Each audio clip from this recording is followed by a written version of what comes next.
The game began at dusk, when the last ribbon of amber light slipped behind the crooked tree line and the old mansion seemed to exhale its age. Parents gathered in the grand foyer, their laughter echoing faintly against cracked plaster and a chandelier that hadn't held a full set of candles in decades.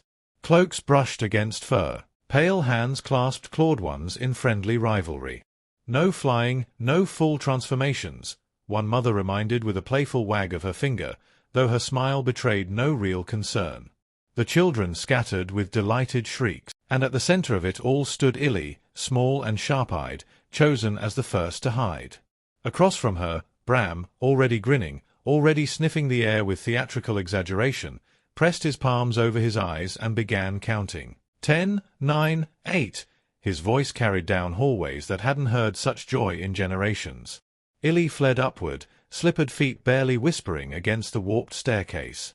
The mansion stretched endlessly, a labyrinth of rooms swallowed by dust and shadow. She ducked into a long-forgotten sitting room where moth-eaten curtains sagged like tired ghosts and furniture lay draped in pale sheets. The air tasted stale, thick with the scent of old wood and forgotten things. Good, she thought, something to mask her own faint trace. Her heart thudded louder than she liked. She slipped behind the heaviest curtain, pressing herself flat against the cold wall, willing even her breath to quiet. Down below, Bram's counting ended with a triumphant, "Ready or not." The hunt began softly. Floorboards creaked somewhere distant, then paused, then creaked again, each step deliberate. Illy could hear him moving through the mansion not just with his feet, but with something deeper, an awareness that seemed to brush along the edges of the rooms themselves. A low hum drifted upward, almost like a tune, though it faltered into silence whenever he stopped to listen. The silence afterward was worse. It pressed in, thick and expectant, as if the house itself were holding its breath. Illy clutched the curtain fabric, feeling the brittle threads crumble slightly beneath her fingers. Somewhere down the corridor, a door groaned open, then shut with a dull thud. "Closer now." Bram's voice echoed faintly, playful but edged with something sharper.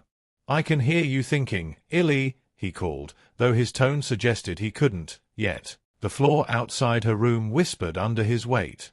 He paused just beyond the doorway. Illy's throat tightened. Even swallowing felt too loud. She imagined his nose lifting slightly, testing the air, catching fragments of her presence tangled among dust and decay. A soft inhale. Another. The second stretched thin, trembling like the frayed hem of the curtain she hid behind. Then footsteps, slow, measured, crossed the threshold. Each one struck like a drumbeat inside her chest. He moved through the room, circling, brushing past sheet-covered shapes that rustled faintly. A chair leg scraped. Silence again. The kind of silence that meant he knew. The curtain trembled before she could stop it, not from movement, but from the tension coiled in her muscles, ready to spring, to flee, but there was nowhere left to go. Bram stopped directly in front of her hiding place. For a long moment, nothing happened. Then, with a sudden, gleeful flourish, the curtain was whipped aside. Dust burst into the air like startled spirits, and Illy gasped as the dim light flooded in. Bram's grin split wide across his face, eyes bright with triumph. "Got you! Oh, that's not fair!" Illy burst out, stumbling forward, half laughing, half indignant as she brushed dust from her sleeves. "You used your werewolf smell. That's cheating." Bram barked a laugh, stepping back as she tapped his arm. "Tag, you're it," she declared, darting past him toward the hall. "Next time I'm hiding in the kitchen, everything smells weird there."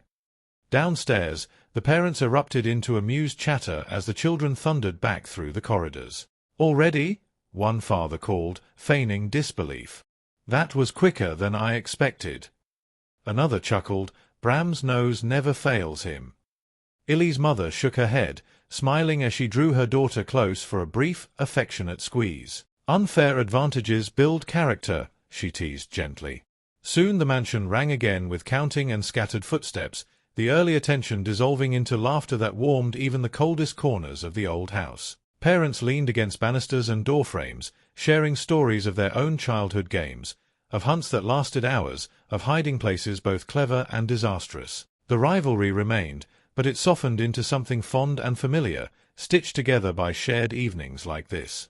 And as Bram covered his eyes once more and began to count, slower this time, Illy darted off with a determined grin, already plotting a hiding place no nose, however sharp, could easily uncover.